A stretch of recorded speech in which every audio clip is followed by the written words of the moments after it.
Bon, je pense que j'ai pas besoin de micro, je crois que vous entendez très bien, hein, non?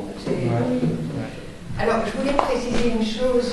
Tu as dit que c'était les abus sexuels, c'est pas seulement les abus sexuels, c'est aussi les abus de pouvoir dont je vais parler, parce que les abus, c'est beaucoup plus large. Alors, bien sûr, ça inclut, mais c'est beaucoup plus large. Bon, alors, il était question d'en finir avec la culture de l'abus, et je vais signaler d'abord un livre très important qui vient de paraître, et je vois que Laurence l'a amené, c'est Un moment de vérité, de Véronique Marron.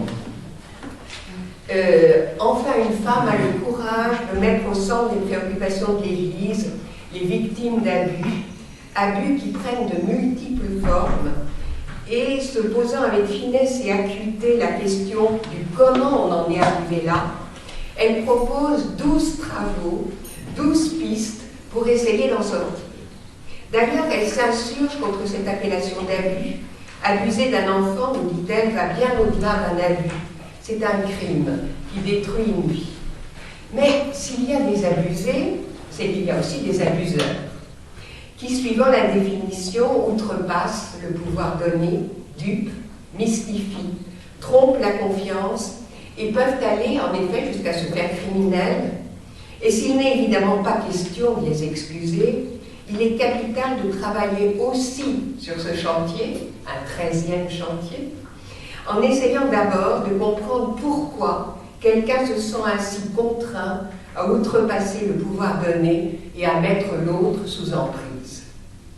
Bien sûr, il arrive qu'on utilise consciemment de bons sentiments pour duper quelqu'un, ça, bien sûr. Mais dans les cas les plus nombreux, la violence de l'emprise n'est pas consciemment recherchée par celui qui l'exerce. Elle advient de façon indirecte, comme conséquence sur l'autre de difficultés existentielles internes qui ne concernent que son propre besoin de s'affirmer et de se suffire à soi-même. Emmanuel Lévinas, dans Difficile liberté, parlant de la violence, rend très bien compte de cette dynamique enfouie où l'autre est radicalement et superbement ignoré. Je cite, « Est violente toute action où l'on agit comme si on était seul à agir, comme si le reste de l'univers n'était là que pour recevoir l'action. Est violente par conséquent aussi toute action que nous subissons sans en être en tout point les collaborateurs. La violence est souveraineté, mais solitude. Le violent ne sort pas de soi, il prend, il possède. La possession nie l'existence indépendante. » Alors, ces formulations disent clairement les liens souterrains qui existent entre violence morale et besoin d'auto-affirmation, même si en surface, ça ne se voit pas forcément, parce que c'est souvent la gentillesse relationnelle et le désir de plaire qui sont de mise par impossibilité à vivre un quelconque conflit. La violence, il est vrai, a toujours à voir avec une méconnaissance du statut et de la place de l'autre, d'abord parce que ceux qui méconnaissent ainsi les autres souffrent de ne pas avoir de représentation acceptable d'eux-mêmes. Ce manque les contraint justement à utiliser, à manipuler ces autres en permanence pour se ressourcer et se regardant enfin bons dans leurs yeux, lutter contre le sentiment intolérable de ne pas se croire aimable. Mais alors, ce sentiment d'être ou non aimable, d'où nous vient-il? Il nous vient d'avoir été primitivement vus par un autre. Avant de nous voir nous-mêmes et donc de nous aimer ou non, nous avons été un bébé regardé par sa mère. Je suis regardée, donc je regarde, écrit Winnicott. Mais précisément, comment ai-je été regardée? Toute vie individuelle commence sur horizon d'alliance avec un autre qui initie ou non à ce goût et ce plaisir de la rencontre et de la mutualité. Or, certaines mères, par ailleurs pleines de bonne volonté, c'est pas de ça qui est en cause, mais indisponibles affectivement par peur de la passivité, imposent leurs propres désirs sans pouvoir prendre en compte ceux de leur bébé. Elles n'arrivent pas à regarder leur bébé, mais se regardent elles-mêmes. Elles font alors expérimenter la rencontre, non plus comme un plaisir qui peut se partager, mais comme une violence, source d'enragement et d'excitation, vous attaquant au cœur de votre identité et vous faisant croire à un antagonisme entre les besoins d'être vous et la relation à l'autre. Et même si l'impact n'est plus aussi décisif par la suite, ce qui se joue de façon paradigmatique au tout début de la vie reste vrai plus tard de toutes les rencontres. Si l'homme se construit bien tout au long de son existence par et dans la relation, le refus de se laisser affecter par l'autre, par peur de perdre la maîtrise, produit des effets relationnels toxiques. Si donc je n'ai pas reçu et ne reçois toujours pas l'assurance d'exister à part entière et d'être important pour l'autre, ou si je n'ai pas donné cette assurance et ne la donne toujours pas, ces mêmes besoins existentiels continueront à exiger satisfaction autrement. Ce qui n'a pas été gratuitement offert se devra d'être pris de force, rapté dans une logique devenue celle d'un ou lui ou moi. Et quelle que soit la solution trouvée à ce manque à être dans le regard aimant d'un autre, elles auront toutes à voir du fait de la douloureuse insécurité vécue, avec un désir inconscient ressenti comme légitime de prendre une revanche violente et solitaire sur l'autre. Tout ce qui alors renverra une possible dépendance ou passivité sera viscéralement refusé dans la mesure où elle renvoie à une souffrance déjà vécue et désormais écartée grâce justement à un renversement en son contraire. Au lieu d'être soi-même dans une situation de dépendance, il s'agira d'y mettre les autres. Ce seront toutes les conduites d'emprise, pouvant prendre des formes extrêmement variées, et parmi elles, c'est celle-là dont je vais parler, il y en a une extrêmement fréquente, qui est sans doute une des plus perverses, car elle permet de faire le mal en se prouvant à soi-même qu'on est bon. C'est de vouloir tout donner à celui qu'on aime, entre guillemets, en se mettant dans la situation de n'avoir rien à recevoir de lui. Tout donner sans recevoir. Solution idéale à cette peur panique déclenchée par le rapprocher avec l'autre, car donner ne dépend que de soi. Et c'est dans ce cadre que peuvent advenir de redoutables dérapages de la sexualité, dont l'agir dépend justement de la qualité du lien expérimenté avec l'autre. Je vais donner 3 exemples extrêmement différents pour illustrer cette relation perverse. Alors bien sûr, si vous me connaissez, vous savez que je vais utiliser des romans, etc. Bon. Premier exemple, la relation amoureuse de Swann avec Odette dans Un amour de Swann de Proust, qui illustre parfaitement ce qu'est cette relation d'emprise et quels en sont les redoutables pièges pour soi et pour les autres. Nous voyons effectivement comment Swann, qui dit et croit aimer Odette, ne la rencontrera jamais, et comment il ne prendra à aucun moment en compte ce qu'elle est ou ce qu'elle fait.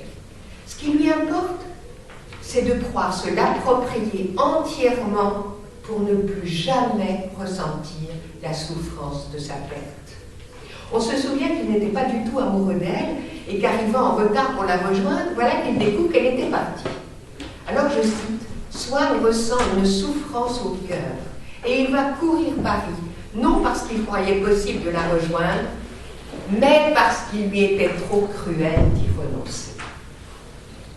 La question devient alors comment se rendre indispensable. A-t-elle des embarras d'argent? Il en est heureux, car l'intérêt est un état plus durable que l'amour. Il ne cherche aucun plaisir ni tendresse partagée, et ce qui est intéressant ici, c'est que la sexualité, pour le coup, est tout à fait marginale. Mais il cherche, grâce au pouvoir de l'argent, sa possession entière et définitive. Je cite, « Pour l'instant, en la contenant de présent, en lui rendant des services, il pourrait se reposer du soin épuisant de lui plaire par lui-même. Toute une stratégie est alors mise au point pour, subvertissant sa pensée et son jugement, ignorer ce que peut réellement être ou faire Odette, afin encore une fois de ne pas ouvrir la porte à la souffrance possible de la déception. et afin de maintenir une image d'elle idéale dont lui a besoin. Et s'il s'ingénie à ignorer qui est Odette, il s'ingénie autant à ignorer qui il est et quelles sont aussi ses propres motivations. Alors que tout ce qu'il fait est destiné à servir son désir d'emprise, il réussit à se persuader, en toute bonne foi, de sa générosité et de son désintéressement. Il s'agit pour lui de protéger celle qui souffre et à qui il s'identifie massivement. Quoi qu'il se passe, tout lui est prétexte, comme il le dit lui-même, je cite, à aimer et protéger davantage, ce qui lui donne l'occasion de vérifier sa propre image de bonté désintéressée. Voici le premier exemple. Le deuxième exemple, c'est un film d'Almodovar, parce que c'est très, on vient de revoir plein de films d'Almodovar, et j'ai revu par hasard Parle avec elle. Nous avons là la caricature d'un dévouement poussé à l'extrême. Un homme, Benigno, est tombé amoureux d'une danseuse qu'il a vue comme ça depuis sa fenêtre, mais qui, elle, est indifférente à lui. Alors, il essaie de s'introduire chez elle, et découvrant que son père est psychanalyste, il lui demande un rendez-vous, et pour ne pas éveiller ses soupçons, il se fait passer pour homosexuel. Comme ça, il se dit, il ne va pas se douter que c'est pour sa fille que je suis là. Bon. Mais, et en partant, il fait intrusion dans les chambres et il vole un peigne. Il lui vole un peigne. Voilà, il repart avec le peigne tout content. Bon. Mais voici que cette dernière a un accident et tombe dans un coma profond. Son père lui demande alors de s'occuper d'elle à l'hôpital. On découvre à cette occasion un homme d'une gentillesse et d'une générosité incroyable. Il passe son temps à s'occuper d'elle, à lui parler, à lui raconter les histoires qu'il vient de lire, etc., à la masser. Et à un moment, on voit une employée qui vient le voir lui demander de la remplacer. Encore, ça fait 4 nuits de suite où elle a un enfant qui est malade, etc. Alors on lui dit, est-ce que vous pouvez encore une 4e nuit me remplacer, etc. Et lui, alors, il est ravi de la remplacer avec un grand sourire. Il dit, mais oui, pas de problème. C'est la situation idéale d'un tout donné permettant de restaurer sa propre image sans risque là d'avoir à recevoir parce qu'il est dans le coma. Il parle même, à un moment, il dit à tout le monde, mais je voudrais l'épouser, etc. Ce qu'en fait, il a fait en secret en ayant des rapports sexuels avec elle. Mais c'est là que tout va déraper. Le personnel découvre qu'elle est enceinte, il est mis en prison, et alors qu'elle sort de son coma, d'ailleurs peut-être grâce à lui, il va se suicider. Troisième exemple, dernière illustration, une pièce de Monterland, La ville dont le prince est un enfant, où là encore, l'altruisme va se faire dévorant, avec cette fois le risque évident d'un passage à l'acte pédophile. La pièce débute par un dialogue en l'abbé, c'est un collège religieux, entre l'abbé de Prat, préfet du collège, et Souplier, un jeune garçon, après que l'abbé l'ait sévèrement et publiquement dénoncé pour des amitiés particulières, entre guillemets, avec un élève de philo, Sevray. Très vite alors, émerge dans les propos de l'abbé une particulière sollicitude pour cet élève, puisqu'il est question pour lui de rien de moins que de le sauver. Je cite, « Jusqu'à présent, je n'avais qu'à vous sauver de vous-même, mais maintenant, j'ai à vous sauver aussi d'un autre. » Et il ajoute, « d'un autre. » Une compétition humiliante et grotesque. Effectivement, il va bien s'agir d'une compétition, d'autant qu'une réelle affection s'est nouée avec cet autre élève, ce qui n'est pas le cas avec lui. Mais revenons à cette idée de vouloir sauver cet enfant. De quoi veut-il le sauver? On apprend que tout le monde vient se plaindre de lui, car non seulement il ne travaille pas, mais il est toujours prêt à faire des bêtises. En un an, il a été 2 fois sur la liste des enfants à renvoyer, et je cite, « Je suis là, moi seul, à essayer de vous soutenir contre tous et contre vous. » À la fin de la pièce, l'abbé de Prat parlera de ce pauvre gosse dont les parents ne sont rien ou plus que rien. Au moral, n'en parlons pas. Au matériel, pendant 1 an, c'est moi qui ai été son père et sa mère. Et il énumère les chaussettes trouées, le manque de choses les plus élémentaires, témoignant pour les parents d'un total abandon. Plusieurs choses apparaissent dès cette première rencontre. D'abord, la façon dont l'abbé cherche sans arrêt à faire intrusion dans la vie de Souplier pour tout contrôler de lui. Quelques exemples. Je n'ignore pas que vous avez rencontré ce vrai hier soir. C'était pour vous dire quoi? Vous ne m'échappez plus à présent. Je comprends vos silences. Je sais ce que me cachent les pupitres que vous refermez, etc. Deuxièmement, la volonté d'aider et de sauver cet enfant dans un désir éperdu d'être enfin perçu par lui comme un père aimant. Un passage nous dit de façon pathétique cette quête de reconnaissance. Je cite: « J'ai beaucoup pensé à vous, vous savez, ces jours-ci, comme en juin dernier, quand mon vieux père était à l'agonie qu'on voulait vous renvoyer, et que c'était à vous, surtout, que je pensais, même en ce moment-là. Je vous l'ai dit alors, vous vous souvenez? Non, vous ne vous souvenez pas. Moi qui suis si curieux de tout ce qui vous concerne, et vous, qui ne m'avez jamais posé une question sur moi, sur ma vie, sur ma famille. On ne saura rien de l'histoire de cet abbé, mais une chose est sûre, un excès répond toujours à un autre excès. Sans doute est-ce lui, ce petit enfant abandonné qu'il veut sauver en toute bonne foi et de toutes ses forces. C'est d'ailleurs bien lui qui est ici dans cette situation affective d'exclusion. En tout cas, peu importe ici l'intrigue de cette pièce, où la vigilance du supérieur empêchera l'abbé d'emmener cet enfant en vacances, ce qu'il voulait faire, et sans doute de passer à l'acte. Nous allons juste écouter comment cet abbé va justifier évangéliquement son comportement au moment où le supérieur lui annonce qu'il vient de renvoyer Souplier dans la scène 7 de l'acte 3, la dernière scène. Ils sont en train de parler du renvoi de ce vrai, l'autre adolescent, et tout à coup on entend la maîtrise chanter, et l'abbé écoute, il réalise qu'il n'entend pas la voix de son protégé dans le cœur. Mais non, c'est pas possible, monsieur le supérieur, vous ne feriez pas cela. Nous abandonnions ce petit être au moment même où les conditions deviennent telles que nous avons quelque chance de le sauver. Le supérieur lui dit de ne pas insister, car il y a eu déjà des occasions de renvoi qui ont été différées.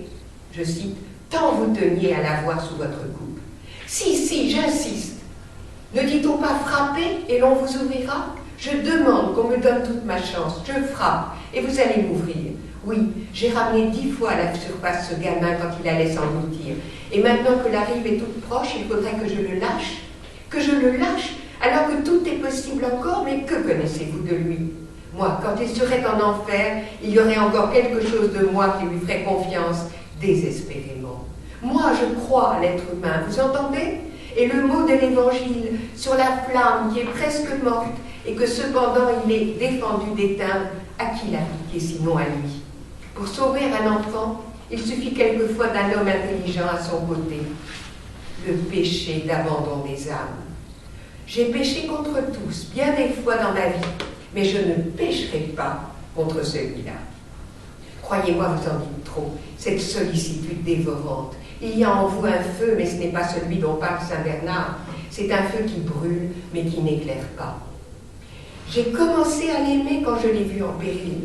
Vous avez brisé pour un malentendu ce qu'il y avait de meilleur en moi. Il n'y a qu'une chose qui compte dans ce monde, l'affection qu'on a pour un être, pas celle qu'il vous porte, celle qu'on a. Et qui nous l'a dit? Vous, en chair, l'an dernier. L'affection est le plus puissant levier qui existe sur la terre. Dieu nous fait une grâce quand il nous accorde d'aimer quelqu'un. Avoir une affection, c'est cela qui donne le plus l'idée de ce que doit être le ciel. Qui donc puis-je aimer? Et lui, qui l'aimera? Que va-t-il devenir désormais? Vous le saviez bien pourtant que c'était un pauvre gosse, que ses parents ce n'est rien, ou c'est pis que rien. Il est perdu, et je le perds. Depuis un an, je n'entends dire de lui que du mal.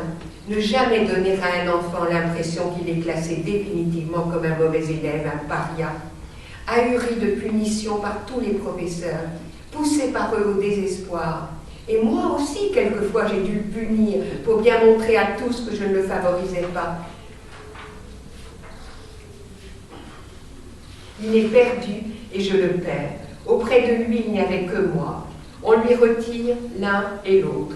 Ne jamais donner à un enfant l'impression qu'il est classé définitivement. Enfin, je l'ai déjà dit. C'est parce qu'il était le plus accablé d'entre nos enfants que je l'ai accueilli.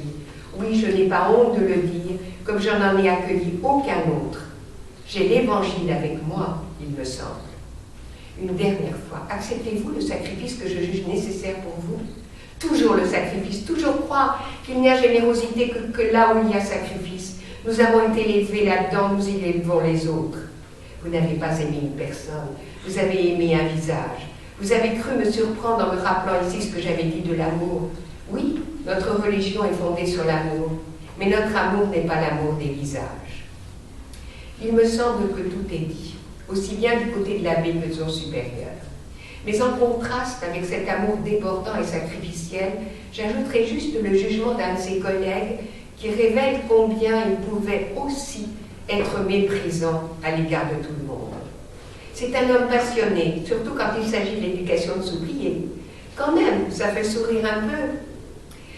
Monsieur Depras devait être nommé à Rome dans un emploi qui tient du brillant et du solide, et il aurait refusé pour ne pas quitter le collège. Dieu sait pourtant que l'humilité n'est pas son fort. Vous avez remarqué avec quelle condescendance il traite les professeurs? Et vous connaissez son mot atroce? Les professeurs nous sont une occasion de charité. 4 choses essentielles retiennent l'attention. 1. J'ai commencé à l'aimer quand je l'ai vu en péril. Qui fait écho à « c'est parce qu'il était le plus accablé d'entre nos enfants que je l'ai accueilli ». Aimer, c'est sauver quelqu'un qui se noie. L'enfant se fait miroir de la propre détresse de l'adulte et l'excès amoureux fait écho à l'indifférence de l'aîné. 2. La justesse des propos qui témoignent d'une profonde identification. Je cite, « Ne jamais donner à un enfant l'impression qu'il est classé définitivement comme un mauvais élève, un paria. On en fait plus pour eux avec un mot qu'avec une heure de colle. » Troisièmement, il n'y a qu'une chose qui compte en ce monde, l'affection qu'on a pour un être, pas celle qu'il vous porte, celle qu'on a. Il s'agit bien de donner et non de recevoir, dans une recherche d'une image de parfaite bonté. 4. Le rejet violent des gens qui vont bien et qui, n'ayant pas besoin de lui, ne peuvent devenir qu'une occasion de charité. Alors, dernière chose, donc, il y aurait un 13e chantier, celui concernant les potentiels abuseurs. D'abord, insistons d'une part sur la complexité des situations et d'autre part sur la grave méconnaissance du fait que toute vie, c'est ce que je disais au départ, se co-construit dans un perpétuel échange et combien toute sexualité est vecteur de l'affectif. Or, nous vivons dans un monde profondément individualiste qui ne veut rien savoir de cette co-construction et la société, plus encore l'Église, vit les choses en tout ou rien. Soit c'est le déni, l'omerta, soit c'est d'emblée une absolue condamnation. Les abus ne peuvent venir que du diable, c'est une incarnation du mal, et qui plus est, du côté de l'Église, tout est jugé en termes de péché, non pas par rapport à quelqu'un, mais péché par rapport à des principes, voire par rapport à Dieu. Or, les abuseurs ont toujours en commun de chercher à contrôler l'autre, traduisant ainsi des expériences relationnelles où la confiance n'a pas pu s'installer. C'est cette carence enfouie qu'il faudrait prendre en compte. Carence qui peut aller du plus fermé au plus ouvert, parce que tous les cas sont possibles, suivant la gravité des traumatismes subis. Un enfant carencé a toujours tendance à s'auto-stimuler et à remplacer les émotions par des sensations, afin de se sentir exister et de lutter contre le sentiment d'abandon. Et c'est là où s'origine la confusion des langues. Avant de stigmatiser quelqu'un en parlant de perversion, il faudrait voir la détresse sous-jacente. L'enfant abusé est toujours le porte-parole de l'attente d'une rencontre de l'abuseur, l'attente que quelqu'un s'intéresse à lui. Une attente qui, hélas, est ignorée par l'abuseur lui-même et que non seulement personne ne prend jamais en compte, mais qu'un certain discours en tout ou rien sur l'amour, où il faut s'oublier, se sacrifier, tout donner, entérine à jamais. Le quiproquo s'est désormais installé et plus rien ne peut le déjouer, laissant la place à ce besoin de sauver l'autre qui trouvera une de ses réalisations possibles, par exemple, dans le choix de la prêtrise. Notons d'ailleurs que c'est ce même besoin qui donne assez souvent un aspect très charismatique à ces personnes. La question devient alors comment prendre en compte les carences enfouies de certains. D'abord, comprendre que la vie ne se construit jour après jour que dans un perpétuel échange affectif avec l'autre. Et que si cet autre ne m'a pas regardé, comment serais-je coupable de mes envies de le forcer à le faire?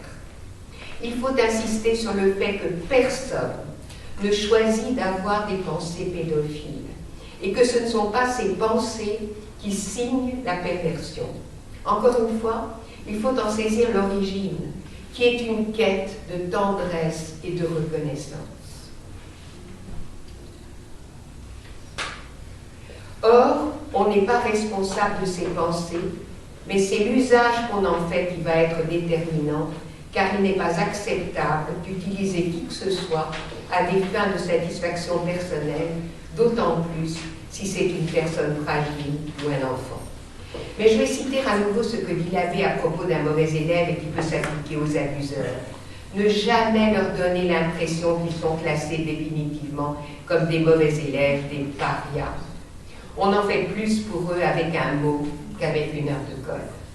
Il s'agit de pouvoir reconnaître dans ces mauvais hommes, entre guillemets, des enfants en attente qu'on s'occupe d'eux, qu'on les accompagne avec tendresse et persévérance, afin qu'ils puissent, peu à peu, et c'est très long, accepter de ressentir une certaine compassion envers eux-mêmes. Et pour cela, il faut pouvoir parler, débattre, parler du plaisir et de l'importance de pouvoir le partager, parler de la sexualité, parler de la peur de la dépendance et de la passivité, parler du respect de l'intimité de chacun et de l'aspect destructeur de toute effraction de cette intimité. Mais bien sûr, rien ne garantit que cela marche à tous les coups, car ces carences s'accompagnent dans les cas les plus extrêmes d'une perversion de la pensée.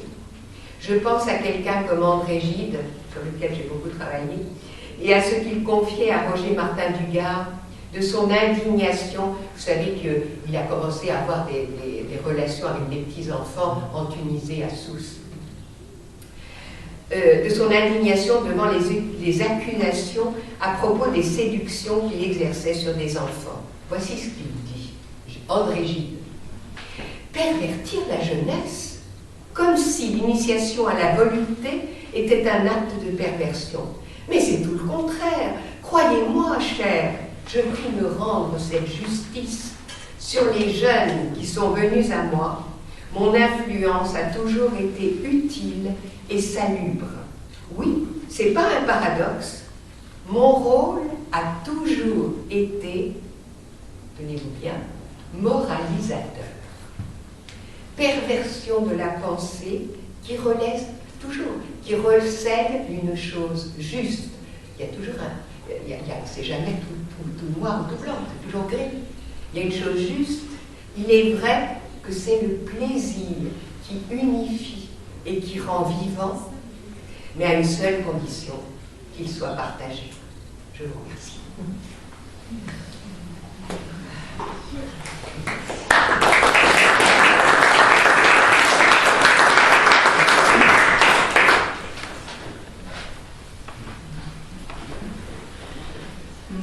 Pour en finir avec la culture de l'abus.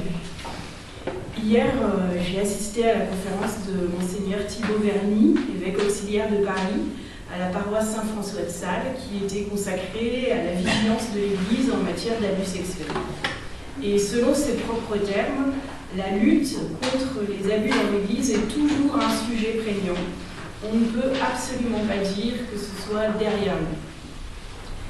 Début du mois de juin, le président de la CIAS, donc la Commission indépendante sur les abus sexuels dans l'Église, M. Jean-Marc Sauvé, donnera une conférence de presse pour annoncer sa méthodologie et donner le signal du lancement des premières propositions d'audition.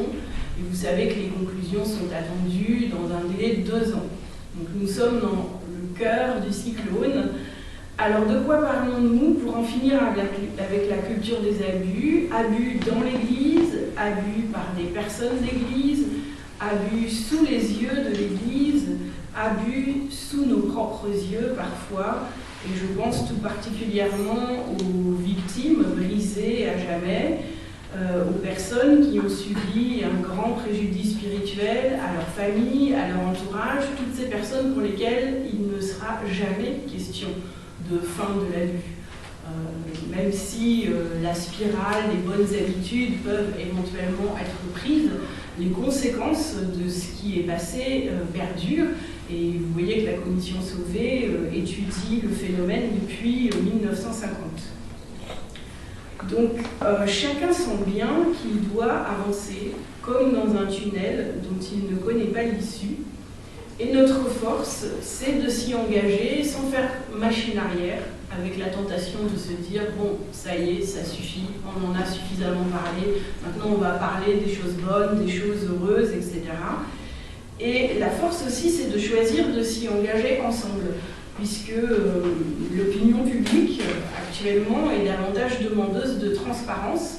Et donc, c'est un grand soutien aussi pour les victimes, pour les familles, et je dirais même pour l'institution qui s'appuie sur une nouvelle demande des paroissiens qui ne prennent plus comme une offense à l'Église le fait de pouvoir avoir des informations sur ces abus, ce qui était loin d'être le cas précédemment. Donc nous ne pouvons pas affirmer que l'abus et que l'abcès, vous voyez, je fais un lapsus, que l'abcès est vidé.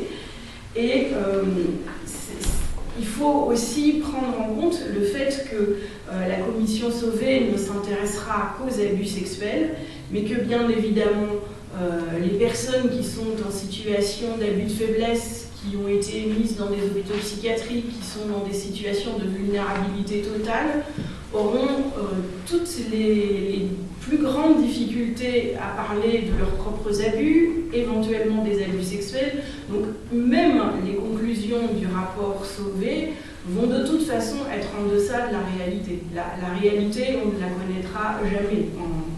C'est aussi ce qu'il faut se dire, c'est que toute estimation de mesure part d'une hypothèse qu'il sera possible de reconstruire et de reproduire et d'interroger.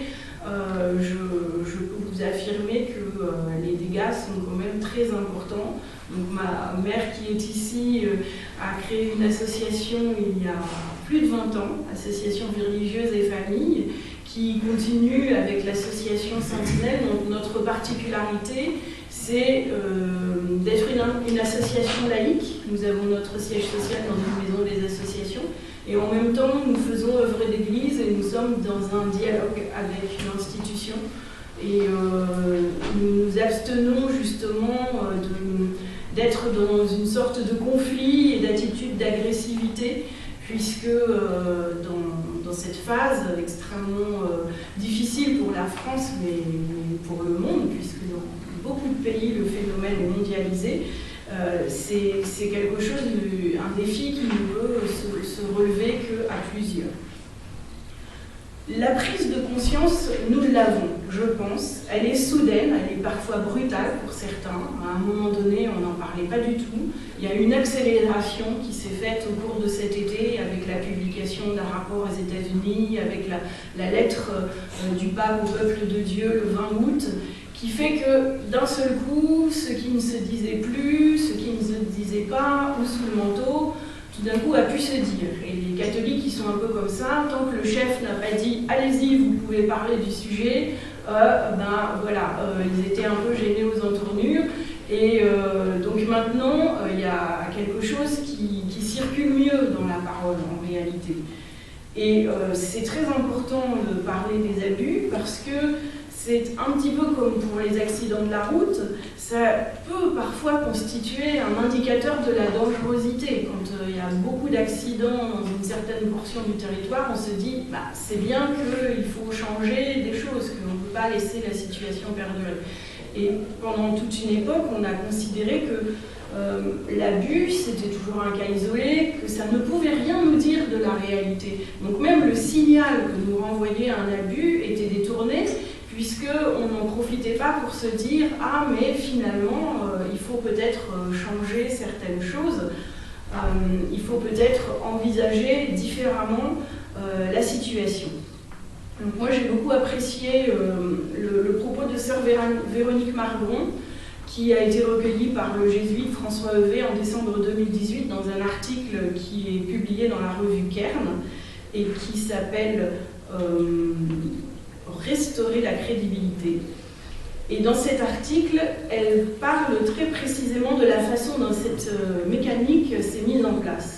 Donc on ne peut pas vraiment parler de volonté délibérée. Ce n'est pas non plus un système complètement pensé, organisé à la manière d'un grand abuseur ou de plusieurs. Certains ont cette lucidité, mais beaucoup aussi ont profité de la situation, de cette jouissance d'être dans une situation de posséder le sacré, surtout pour les prêtres, les religieux, d'être dans une situation où ils sont admirés, où ils ne sont pas contestés, où il est difficile de faire des rapprochements entre les différentes victimes.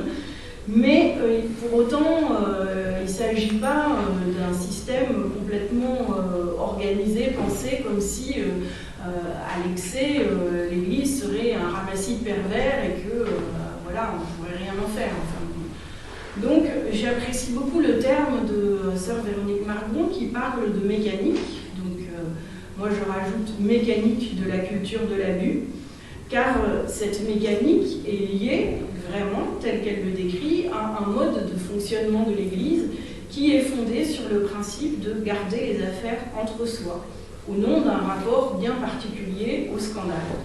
Et ce scandale, c'est surtout d'éviter le soupçon qui concerne l'Église, surtout son attitude irréprochable, et on oublie que le scandale porte bien davantage sur le mal qui est commis. C'est d'abord la personne qui est victime qui fait l'objet d'un scandale et d'une conduite scandaleuse de la part de son abuseur. Et finalement, le ricochet qui est subi par l'Église est second. Mais on voit bien qu'il y a eu un décalage qui s'est produit, puisque sous couvert de mettre la poussière sous le tapis, on a cru que ça allait solutionner la chose. Et finalement, on s'aperçoit que la réputation de l'Église, loin d'être préservée, au contraire, a été considérablement entamée, puisque non seulement il y a eu les abus, mais il y a eu aussi cette attitude d'omerta qui a consisté à faire en sorte, alors que certains savaient jusqu'où, comment, voilà, c'est aussi toutes des responsabilités qui sont très difficiles à établir, mais ça fait comme une sorte de mécanique, il n'y a pas d'autre mot, un engrenage.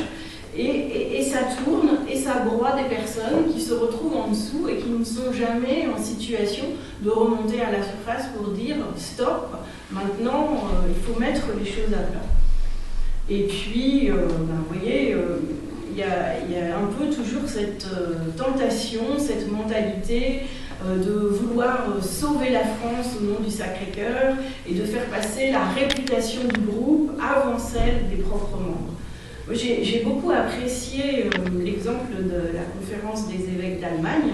Ils se sont réunis, ils ont réfléchi ensemble, et puis leur conclusion a été de dire nous avons préféré le tout à la partie, ce qui était déjà un constat d'attention qui n'avait pas été suffisamment portée aux plus faibles. Et puis, à un moment, le président émérite de la conférence des évêques d'Allemagne, qui participait à cette rencontre des évêques, a reconnu devant ses frères évêques que lui-même avait couvert un prêtre dans l'exercice de son ministère. Et à ce moment-là, alors qu'aucun des évêques en fonction en Allemagne n'avait éprouvé le besoin de dire que lui aussi, peut-être que ça lui était arrivé, on parlait des abus, mais on en parlait au général, forcément, ça ne concernait pas les évêques réunis. Eh bien, grâce à cet évêque émérite, il y a un évêque allemand en fonction qui s'est levé et qui a dit Ben, moi aussi, ça m'est arrivé de couvrir l'abus. Et après, voilà, la parole a pu circuler et c'est une façon d'enrayer cet engrenage de la mécanique infernale qui broie les personnes. Parce que c'est très important de reconnaître l'abus indépendamment du rôle des médias. On le reconnaît pour le passé, pour le présent, mais surtout pour l'avenir, pour que ce genre de phénomène ne puisse plus se reproduire. Alors on sait que de toute façon, les abus, il y en aura d'autres. Ce que les personnes attendent simplement, c'est que cette machine infernale qui consiste à les ignorer puisse être vraiment enrayée. Et ça, je pense que c'est une nécessité et que nous ne reviendrons pas en arrière. Alors je fais une brève incursion sur la manière d'argumenter à propos de la culture de l'abus. Un livre que je ne nommerai pas vient de paraître en février 2019 avec le passage suivant « L'Église est toujours du côté des bourreaux » et suivent beaucoup de témoignages de victimes, voilà, plus ou moins avec leur consentement, on ne sait pas très bien comment ça a été obtenu. Donc il faut être très vigilant aussi à la tentative de récupération qui peut exister à travers cette crise des abus. Certains se veulent extrêmement spirituels, mais abhorrent la religion. Et donc, quand on parle des abus, il y a deux manières de le faire, soit pour guérir, pour prendre vraiment en compte les personnes, soit aussi pour appuyer là où ça fait mal, avec l'intention, vous voyez, de dire, bah, finalement, l'Église, vous voyez, on ne peut jamais lui faire confiance, etc. Donc, il y a plusieurs façons de parler de la manière dont on peut s'y prendre pour aborder cette question de la violence et des abus. Donc aujourd'hui, j'ai oublié d'appuyer sur mon téléphone, donc je ne sais pas combien de temps j'en suis. J'ai combien de temps qu'il me reste? 5 minutes, je pense. Bon, encore 10 10 minutes au moins. Alors, sur les 10 minutes, je vais vous proposer 3 regards. 3 regards. Alors 5 minutes par regard, voilà, ça va être parfait. Un regard biblique que j'ai rajouté par rapport à mon schéma initial, parce que je pense que c'est important de partir de la problématique de l'abus vue à travers les textes. Et donc je m'inspire pour cela de l'extrait d'une conférence d'un dominicain qui s'appelle Philippe Lefebvre, qui est enseignant à l'Université de Strasbourg. Pour ceux qui nous suivent sur notre fil Twitter, la conférence dans son intégralité est disponible, je l'ai mise en ligne il y a quelques jours. Et ce dominicain part de l'histoire d'Anne, donc dans le premier livre de Samuel au chapitre 3. Anne qui est stérile, Anne, il y en a dans la salle, qui subit les moqueries d'une femme qui est féconde et qui met finalement au monde le jeune Samuel. Et donc vous connaissez l'histoire du petit Samuel qui va trouver le prêtre Élie en pleine nuit, et puis le prêtre lui dit « mais non, c'est pas moi qui t'ai appelé, retourne te coucher, etc. » Et puis il revient une deuxième fois, il lui dit « si, je suis sûr, c'est toi qui m'as appelé. » Et le prêtre lui dit « mais absolument pas, retourne te coucher, c'est pas possible. » Et finalement, une troisième fois, le jeune Samuel va trouver le prêtre Élie, et là, le prêtre Élie lui dit écoute, c'est le Seigneur qui te parle, quand le Seigneur te demandera encore d'aller me trouver, tu lui dis, parle Seigneur, ton serviteur écoute. Et là, curieusement, rideau, en général le catéchisme s'arrête là, les textes de la messe s'arrêtent là aussi, et en fait c'est la suite qui est intéressante pour comprendre la question des abus. Donc, qui est ce grand prêtre Élie qui donc a en charge le sanctuaire? C'est quelqu'un qui a 2 fils prêtres. Hein, chez les Juifs, la prêtrise se transmet de père en fils, Ophni et Pinas. Et donc, ces 2 fils mettent la main sur la part de Dieu, puisqu'ils exigent les meilleurs morceaux de viande de la part des pèlerins qui arrivent. Et surtout, ils violent les femmes qui sont seules. Vous voyez, les abus des prêtres déjà, des femmes, comme par hasard, qui viennent dans le temple. Et le père Philippe Lefebvre, à à cette remarque que dans la Bible de la traduction des Septante, qui a à 200 versets près à peu près le même nombre, mais qui est légèrement plus courte, comme par hasard, le verset qui porte sur le fait que les prêtres violent les femmes a été supprimé, alors qu'il est maintenu dans la Bible, dans sa traduction hébraïque. Et donc la culture de l'abus a vraiment la vie dure, puisqu'on le fait même disparaître du texte biblique, et on essaye toujours de passer les abus sous silence. Donc vous voyez ce jeune Samuel qui est chargé, dans son innocence, de dire au prêtre Élie, eh bien, écoute, parce que tes fils se sont mal comportés, alors le prêtre Élie a déjà été prévenu une fois en direct par Dieu et il n'a rien fait. Donc, on est aussi en situation d'omerta, où il sait pour ses fils, mais il n'intervient pas pour les faire cesser. Donc, on est vraiment dans la problématique de l'abus. Et donc, le jeune Samuel, sans se démonter, il va dire au prêtre Élie que sa descendance est rejetée, que ses 2 fils mourront le même jour. Vous imaginez, lui, le petit, et que donc l'alliance avec les prêtres ne sera plus héréditaire. Et désormais, c'est le texte de la Bible qui le dit, seuls seront prêtres ceux qui mendiront le droit de servir. C'est une très bonne définition du prêtre, vous voyez, complètement à l'opposé de la personne intouchable. Et donc, Dieu administre la preuve qu'il ne tolère pas l'abus de ceux qui le servent. Et la preuve qu'il en donne, c'est qu'au cours d'une bataille, l'arche d'alliance est prise par l'ennemi. Et non seulement les 2 fils d'Élie meurent le même jour, mais Élie, le grand prêtre, succombe à une crise cardiaque. Donc c'est vraiment la déconfiture totale.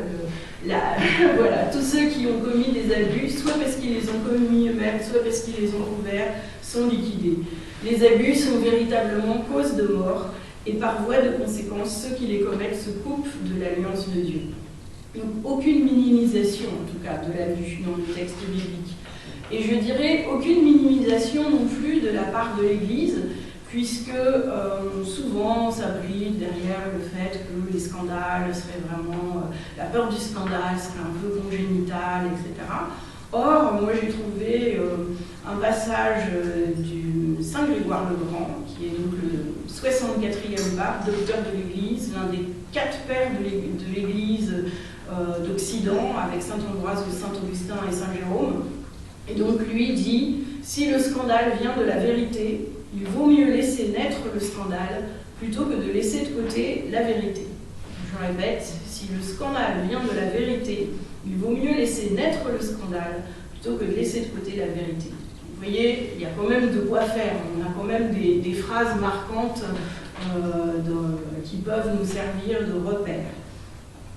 Donc cette culture de l'abus, elle s'enracine dans le fait qu'on laisse les personnes devenir victimes et ensuite on cache les actes pénalement répréhensibles. Et cette volonté d'éviter le scandale public a longtemps servi de paravent, mais vous voyez que Saint Grégoire le Grand nous donne l'antidote. Donc je vais faire une petite incursion du côté du droit, parce qu'il me paraît important de pouvoir cibler un peu plus en fait la question des abus. Donc il y a une sorte de ritournelle qui revient parce que le pape, dans son autoproprio, a employé le terme abus de pouvoir, abus sexuel, abus de confiance. Donc tout le monde répète abus de pouvoir, abus sexuel, abus de conscience. Et puis, bon, dans le dernier autoproprio, vous êtes la lumière du monde, il a quand même rajouté abus d'autorité. Normalement, les personnes devraient réactualiser leur litanie. Sauf que je pense qu'il faut un peu réfléchir autrement, à savoir que le pape est un chef d'État, qu'il parle pour l'ensemble des églises universelles et qu'il faut bien comprendre ce qu'est un abus de pouvoir et aussi bien comprendre que la législation française et belge, il n'y en a que 2 en France et en Belgique, les autres fonctionnent complètement différemment, vont plus loin en fait que les exigences du pape et parlent d'abus de faiblesse ou d'abus de l'état d'ignorance, article 223 15.2 du code pénal. Donc ça veut dire qu'il faut recevoir bien évidemment le motu proprio tel qu'il se présente, mais en même temps il faut transposer, il faut se dire c'est pas non plus complètement suffisant Alors comment est-ce qu'on définit un abus de pouvoir? Donc moi je pars d'un texte de l'Assemblée Générale de l'Organisation des Nations Unies qui parle d'un abus de pouvoir. Les victimes d'un abus de pouvoir, ce sont toutes les personnes qui individuellement ou collectivement ont subi un préjudice, une atteinte à leur intégrité physique ou morale. Et spécialement dans le cas où il n'y a pas encore de législation pénale nationale. C'est pour ça que cette notion d'abus de pouvoir, elle n'est pas à rejeter, loin de là, puisque soit il y a une législation, et dans ce cas-là c'est une infraction, un crime, un délit, soit là, il y a quand même quelque chose, mais on ne peut pas le rattacher à une loi, donc on appelle ça abus de pouvoir.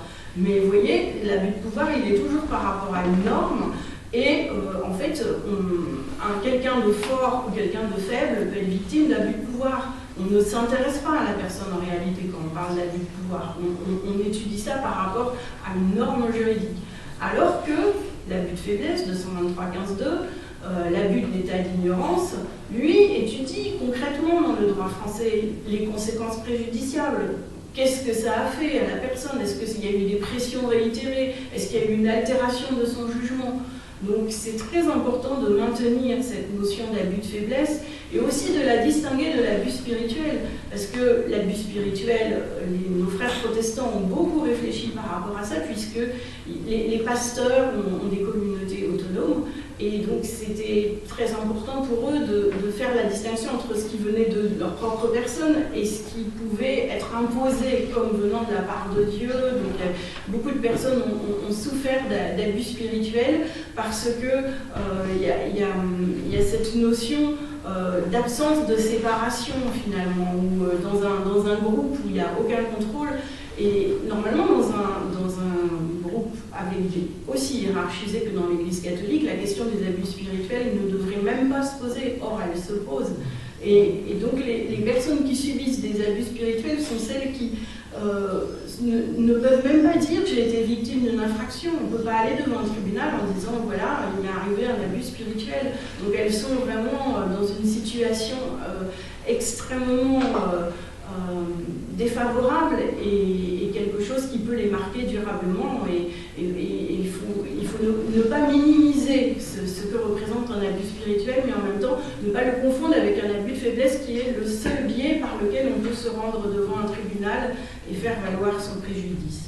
Voilà, j'espère que j'ai été claire pour la partie juridique. Alors bien noter aussi que pour qu'une personne soit considérée comme une victime, peu importe de savoir si l'auteur a été identifié, arrêté, poursuivi, déclaré coupable, le terme victime, toujours d'après ce texte de l'Organisation des Nations Unies, inclut aussi le cas échéant la famille proche. Donc on est sur une compréhension très large de ce que représente la victime. Et puis, un petit mot du côté de la sociologie. J'aimerais quand même vous faire prendre conscience de l'endroit d'où nous venons, parce que ce à quoi nous assistons, c'est non seulement la question des abus, mais aussi il y a le pouvoir qui se décentre d'une certaine façon. Il y a l'influence des réseaux sociaux. Vous savez que le premier réseau social, c'est en Norvège, un certain Barnes, et qui a mis en place ce réseau social pour aller au-delà des paroisses. C'était son but, c'était qu'avant, le seul moyen de connaître quelqu'un dans son entourage, c'était de passer par la paroisse. Donc là, l'Église se prend de plein fouet aussi le choc des nouvelles technologies, qui fait que, de toute façon, maintenant, les gens, ils passent au-dessus de la paroisse, et ils vont s'informer, ils vont coexister, ils vont dans des groupes où ils pourront échanger leurs idées. Et donc, cette transparence aussi, elle arrive comme un boomerang, et elle impacte. C'est pas lié à la question des abus, mais ça l'impacte, bien évidemment. Donc, je vais vous lire un texte, et vous allez me dire à votre avis d'où ça vient et de quand ça date. Il est très court et je vais en terminer par là. Après une petite conclusion, je me réserve. Donc, l'Église est un corps mystique. Il en résulte que cette Église est par essence une société inégale, c'est-à-dire une société comportant deux catégories de personnes, les pasteurs et le troupeau, ceux qui occupent un rang dans les différents degrés de la hiérarchie et la multitude des fidèles.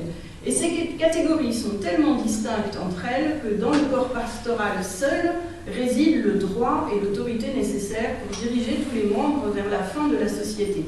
Quant à la multitude, Elle n'a pas d'autre devoir que de se laisser conduire et, troupeau docile, de suivre ses pasteurs. À votre avis, ça vient d'où? Voilà, c'est l'encyclique Vehementernos de 1906. Vous voyez, ça fait à peine 100 ans. On part de ça. On part de cette notion de pouvoir. C'est dit, il y a deux catégories. Il y a les dirigeants et puis les dirigés. Et donc, forcément, nous, on a évolué entre-temps. Mais il y a aussi cette difficulté-là. C'est que le pouvoir aussi est complètement à repenser, avec une place plus grande aussi donnée aux laïcs. Donc je ne vais pas m'étendre davantage, je vais terminer par deux petits passages que j'ai préparés, parce que je trouve que c'est important de donner des pistes. Donc le premier dans le livre d'Anne Soupa, et pour en finir avec la culture des abus, pour repartir avec une idée un peu positive, pratique, je vais vous lire le passage. Il est de tradition dans l'Église catholique de souffrir sans rien dire, je suis à la page 65, d'accepter ses souffrances et de les offrir au Seigneur, parfois même de penser qu'elles sont nécessaires. Dieu merci, cet impasse semble maintenant assez identifié pour que l'on puisse espérer que son temps soit compté. Parce que souvent, les personnes qui se placent dans ces situations d'abus sont aussi des personnes qui n'osent pas dire non, parfois, qui pensent que c'est presque normal ce qui leur arrive, et que à la limite elles ont mérité cette souffrance. Donc vous voyez, ça c'est une première piste. Personne ne mérite une situation d'abus à aucun moment. Et puis l'ultime petite phrase, c'est le 8e travail, puisqu'on est dans les travaux d'Hercule avec sœur Véronique Margon. Donc son 8e travail consiste à faire la vérité pour retrouver la confiance. Et donc c'est sur cette phrase que je voudrais vous laisser. Faisons ensemble la vérité pour retrouver la confiance. Et merci pour ce moment.